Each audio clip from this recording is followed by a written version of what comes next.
Hello बच्चों। तो चलिए आज हम कक्षा 4 की गणित विषय की वर्कशीट सॉल्व करेंगे। वर्कशीट का उप विषय है समय। वर्कशीट का जो पहला क्वेश्चन है वो है, नीचे दिया गया है कि 3 दोस्त किस तरह घड़ी में समय देखते हैं, बताओ इनमें से कौन ठीक है। यहाँ 3 घड़ियाँ बनाई गई हैं और 3 बच्चों के नाम लिखे हैं। पहला है चीकू, दूसरा बिट्टू और तीसरा पिंकी। तो चलिए पहली घड़ी देखते हैं। पहली घड़ी में जो छोटी सुई है वो 3 पर है और बड़ी सुई 12 पर। तो सही समय होगा 3 बजे। तो हम यहाँ देखते हैं कि चीकू ने 12:03, बिट्टू ने 12:15 और पिंकी ने 3 बजे लिखा है। तो पिंकी का समय ठीक है।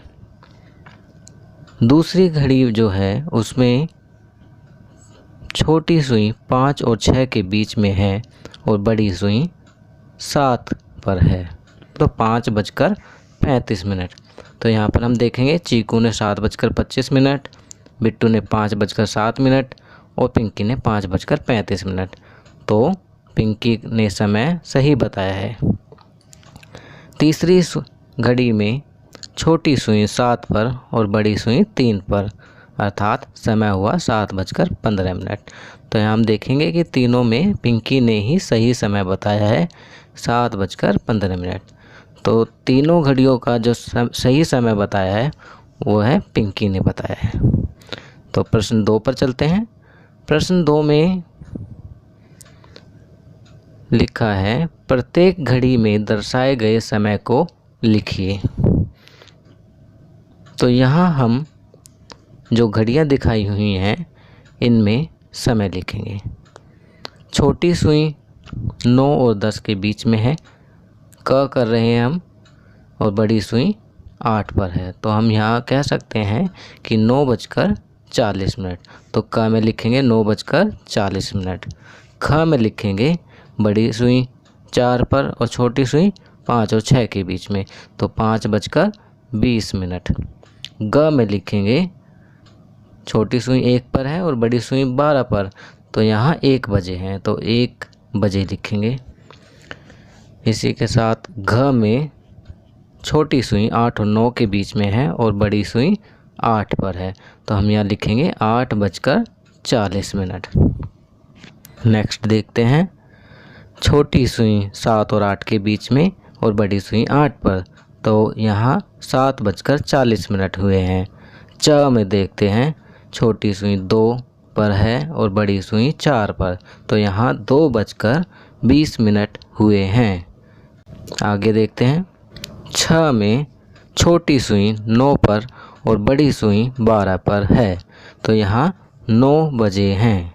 ज में छोटी सुई 4 और 5 के बीच पर और बड़ी सुई 8 पर है, तो यहाँ 4:40 हुए हैं। झ में छोटी सुई 4 पर और बड़ी सुई 12 पर है, तो यहाँ 4 बजे हैं। प्रश्न 3 पर चलते हैं। प्रश्न 3 में लिखा है, नीचे लिखे समय को घड़ी में दिखाओ। बच्चों, ये तो आपको मालूम ही होगा कि जो घंटे वाला समय है वो छोटी सुई से दिखाया जाता है और मिनट वाला समय बड़ी सुई से दिखाया जाता है। तो क में जो समय दिया हुआ है वह है 12:15। तो हम छोटी सुई जो बनाएंगे वो 12 पर बनाएंगे और बड़ी सुई जो बनाएंगे वो 3 पर बनाएंगे। इसी प्रकार ख में 11:35। तो हम जो छोटी सुई है वह 11 और 12 के बीच में बनाएंगे और बड़ी सुई 7 पर। ग में 11:30। तो यहाँ पर भी हम छोटी सुई 11 और 12 के बीच में और बड़ी सुई 6 पर बनाएंगे। इसी प्रकार घ में छोटी सुई 10 पर बनाएंगे और बड़ी सुई 3 पर बनाएंगे, तो बच जाएंगे 10:15।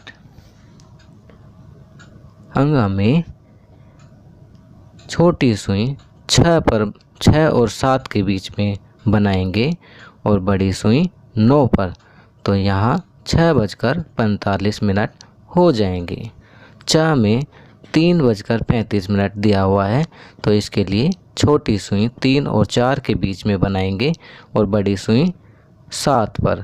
तो यहाँ 3:35 हो जाएंगे। आगे चलते हैं। आगे प्रश्न 4 में दिया है कि नीचे दिए गए समय के अनुसार घंटे और मिनट की सुई को घड़ी में बनाओ। तो यहाँ पर बच्चों आपका 2 घड़ी बनानी होगी। क के लिए जो घड़ी बनेगी उसमें समय दिखाना होगा 7:20। तो 7:20 दिखाने के लिए हमें 7 से थोड़ा सा आगे और 8 से पीछे छोटी सुई बनाएंगे और 4 पर बड़ी मिनट वाली सुई बनाएंगे। ख के लिए एक घड़ी फिर से बनाएंगे, उसमें छोटी सुई 8 पर और बड़ी सुई 2 पर बनाएंगे। तो 8:10 हो जाएंगे। नेक्स्ट प्रश्न 5 में लिखा है, एक घड़ी को ध्यानपूर्वक देखकर नीचे दिए गए प्रश्नों के उत्तर दें।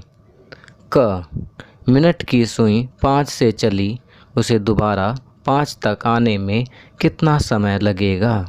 तो बच्चों आपको ये मालूम ही होगा कि मिनट वाली जो सुई है वो एक पूरा चक्कर 60 मिनट में लगाती है।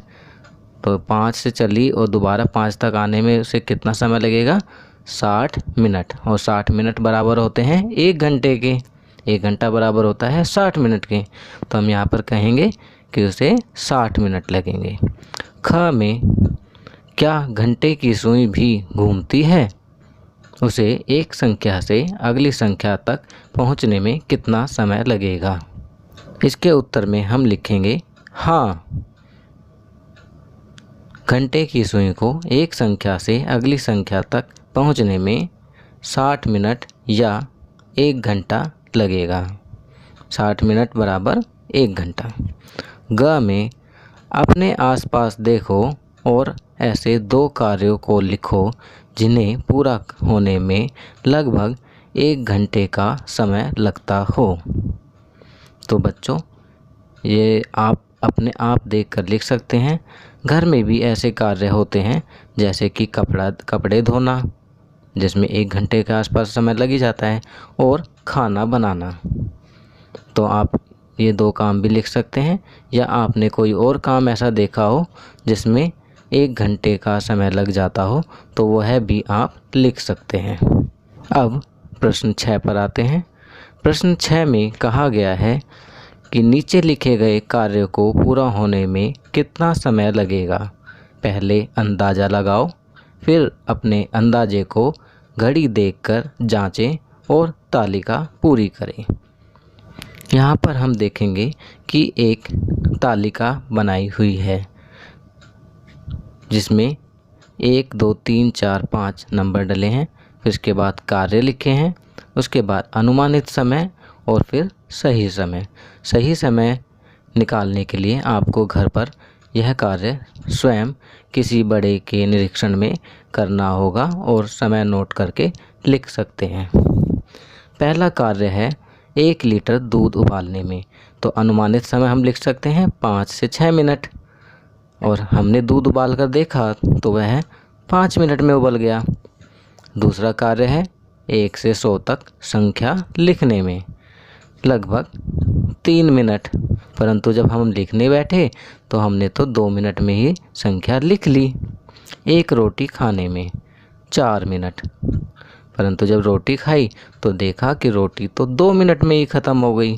तो बाल्टी को नल के पानी से भरने में 3 मिनट, परंतु जब हमने देखा कि बाल्टी को नल से भरा गया तो वह तो 2 मिनट में ही भर गई। तो सही समय हुआ 2 मिनट। अगला है कमरे की सफाई में। कमरे की सफाई में अनुमानित समय 5 मिनट, परंतु जब की गई तो वह तो 3 मिनट में ही हो गई। इसके साथ साथ आप सही समय वही लिखेंगे जो आपको लगा हो। और अनुमानित समय, आप उस समय को करने में लगभग कितना समय लगा सकते हैं उसका अनुमान लगाकर लिखा जा सकता है।